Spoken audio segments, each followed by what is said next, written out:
Hello, everybody. It's your boy Jmulls of Jmulls Gaming here today on the eve of Xenoblade Chronicles 3. For those who may not be aware, who may not know, Xenoblade Chronicles is one of my top 3 gaming franchises of all time, with Halo and Final Fantasy, no particular order. I love this franchise. Xenoblade Chronicles 1 is in my top 10 games of all time, I think. And Xenoblade Chronicles 2 is in my top 5 games of all time, I think. I don't really have a list, I just kind of think they're in that realm.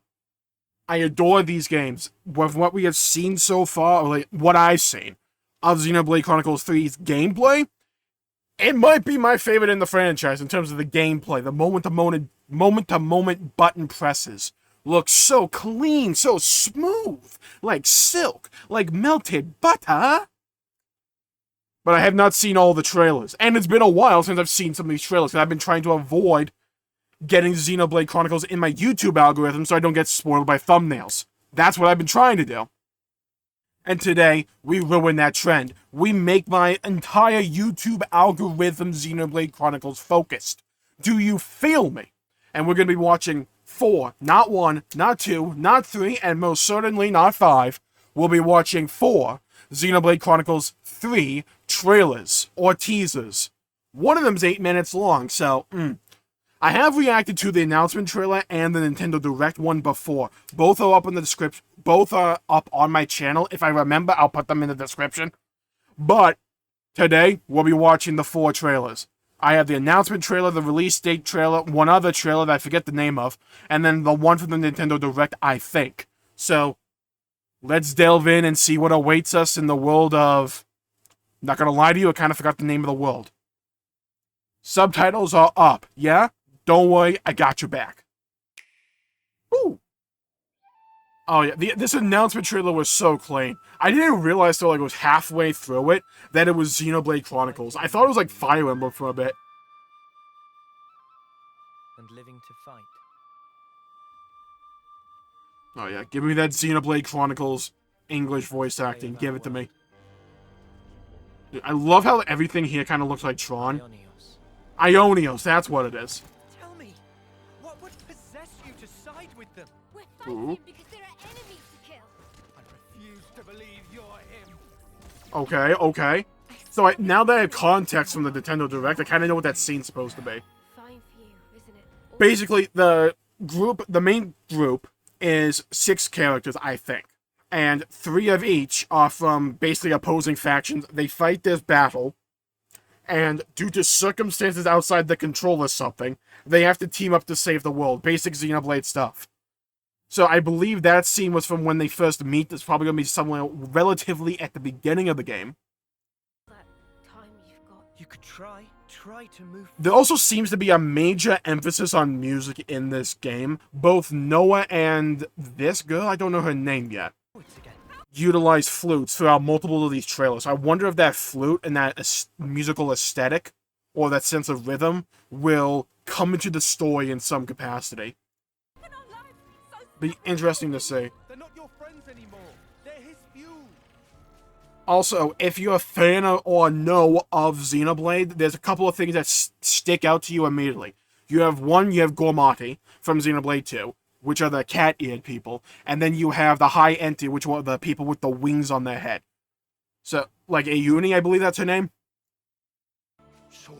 Absolutely gorgeous locations here, by the way. One of the things I love about Xenoblade Chronicles that I don't get through a lot of other games is just this sense of scale in this fantasy world. A lot of times, worlds feel small to me when you're in a video game. It feels like it was designed to be in a video game, whereas in Xenoblade, you get these larger-than-life terrains.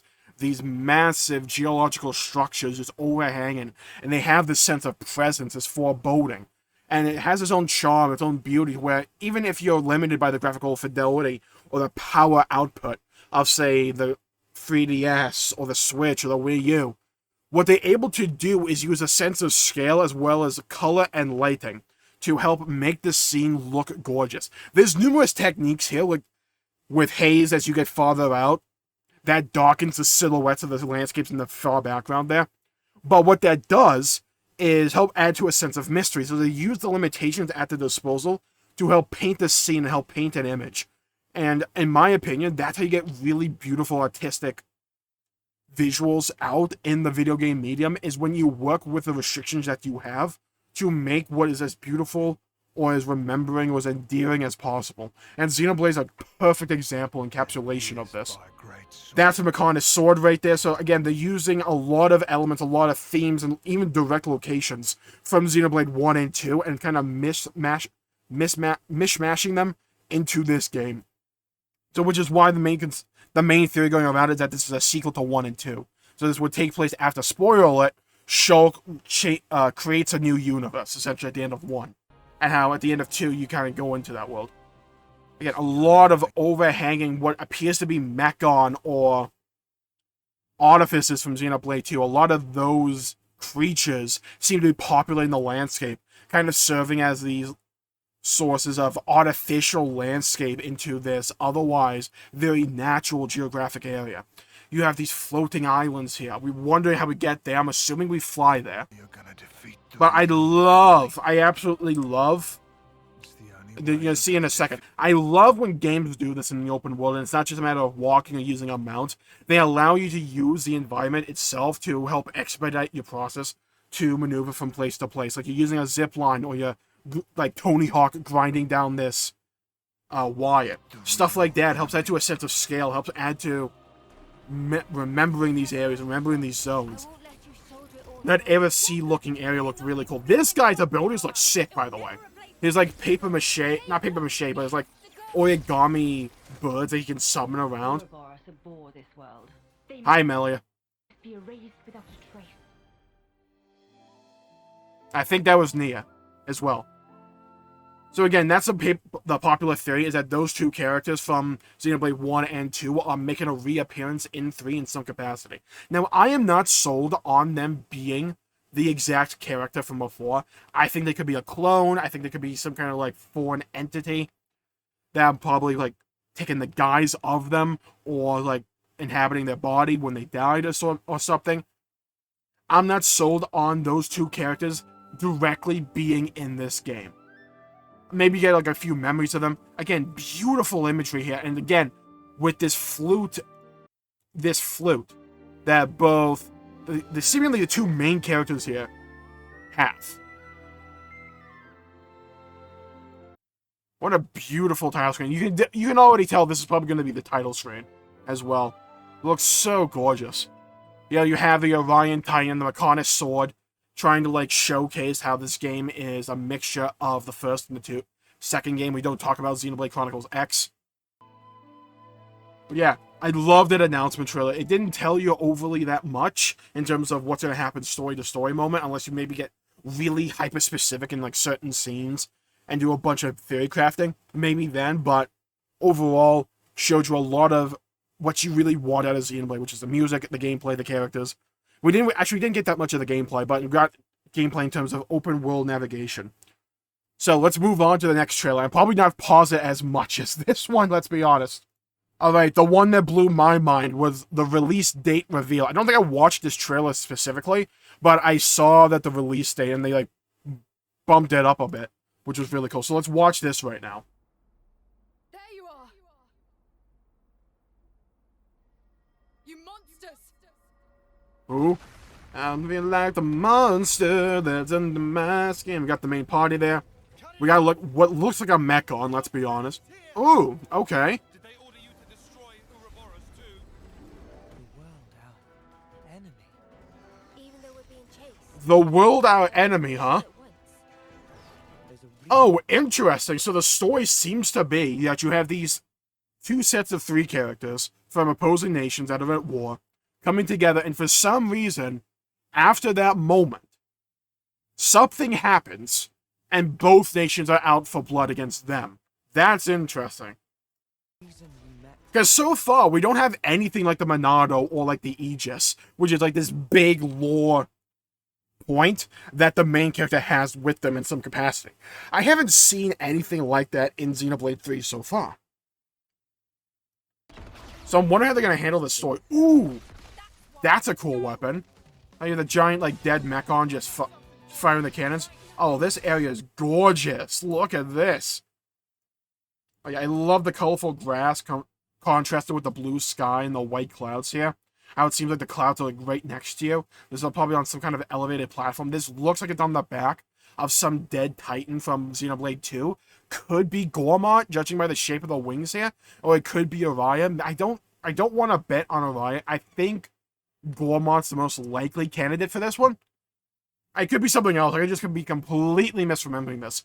This over here could be the front of the titan as well, and this could be like the head or something. But I would definitely put my money on this being a location from Xenoblade 2 in some capacity, but like a revamped version of that. Maybe like a renamed area. Heavy Brog. Well, I'm really glad those things are back. Okay. Calm down there, Krillin. Yo, okay, first of all, I need to be able to play as that guy. Did you see the set of teeth on that thing?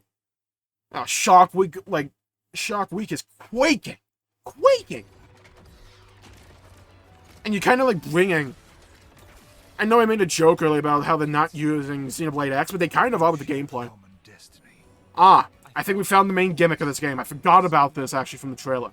And then they were a part of me. You know, like, somehow, like, DBZ fusion your souls together.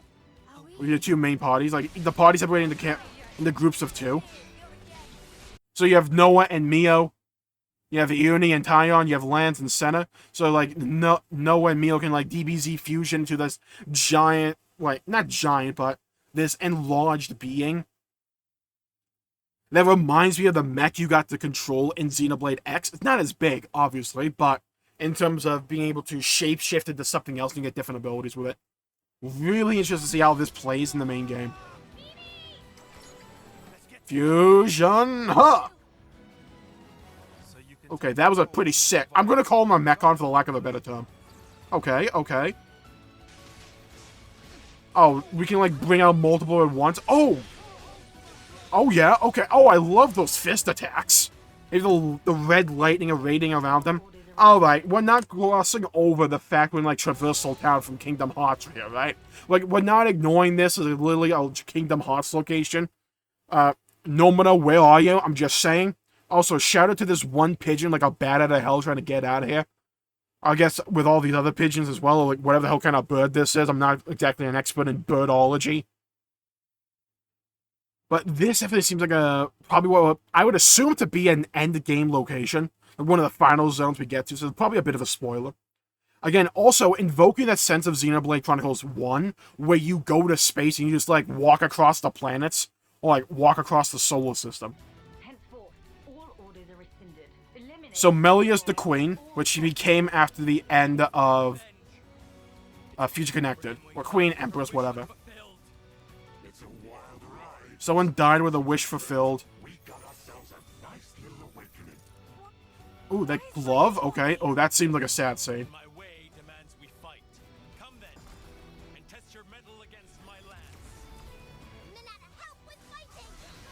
We gotta bring out the Nopon for comedic relief. Oh yeah, chain attack. Oh yeah, it's Rhine time. Ooh, overkill, glad they're back. I must hit this button with all my energy. Okay, can we just agree that this dude's sword is, like, really cool? Noah's as well, but I'm talking about the giant guy in the back here. This, like, Monado-looking thing, really like it. Not that I have all that much time to spare. Kind of looks like Mithra's sword in a way. Finding a path that Just in terms of bulk. I will make that my mission. Okay, this area, and, like, the way that's glowing, it reminds me of Satol Marsh at night from Xenoblade 1.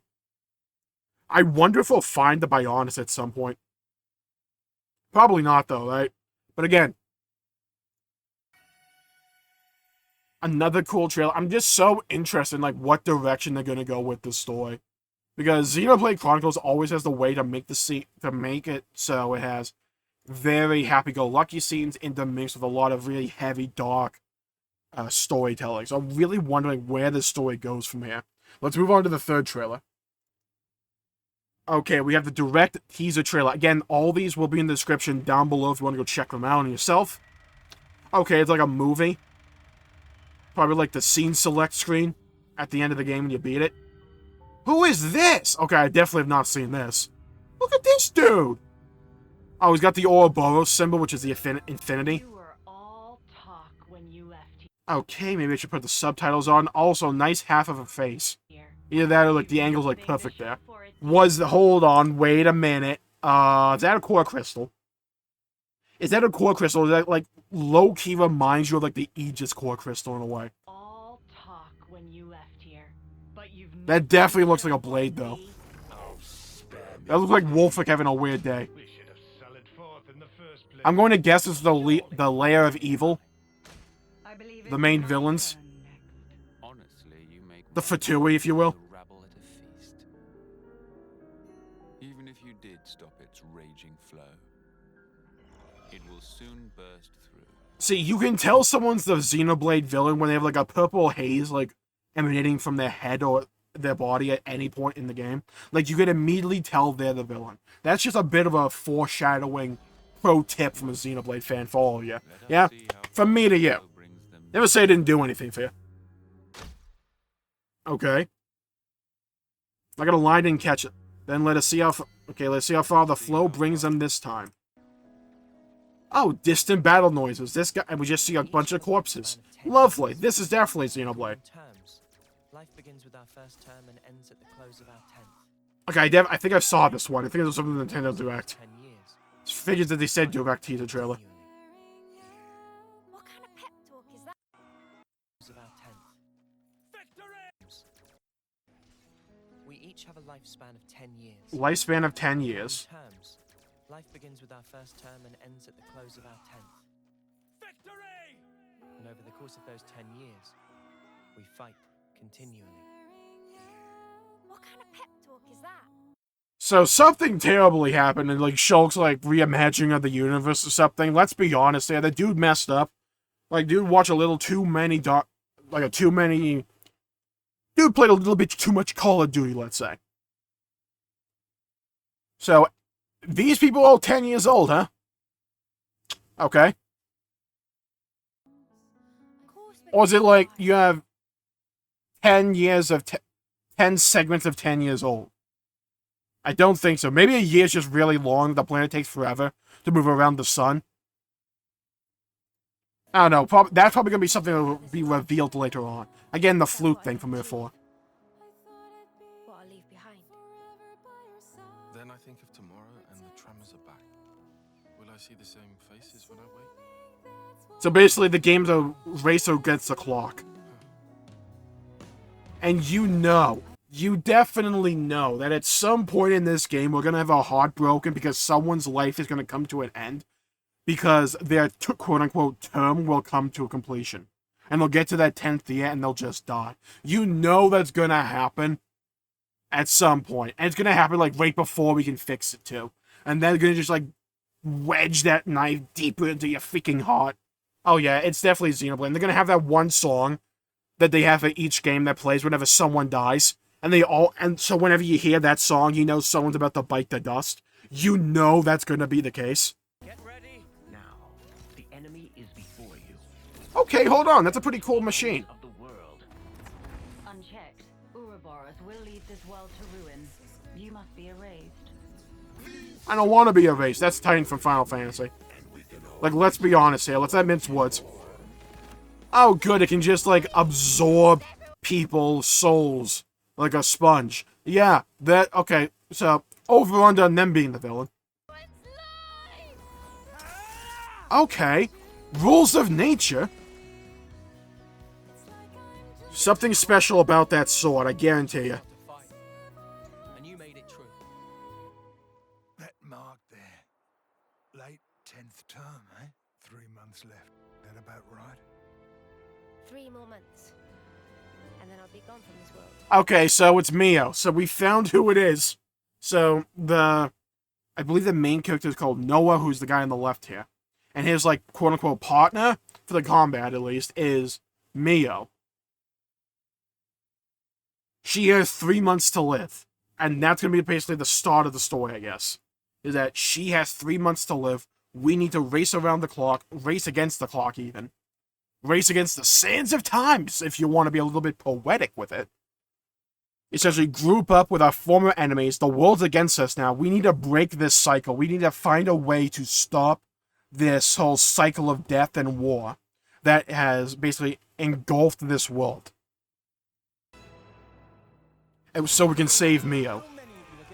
They're gonna do a Xenoblade 2 at the very end where you think it's too late and she quote-unquote dies, and then the credits are gonna be like a silent movie with the main song playing in the background, and she comes back to life. But they're gonna make you think that's what's gonna happen, and they're actually gonna kill her off, and roll credits, and get you back to the title screen.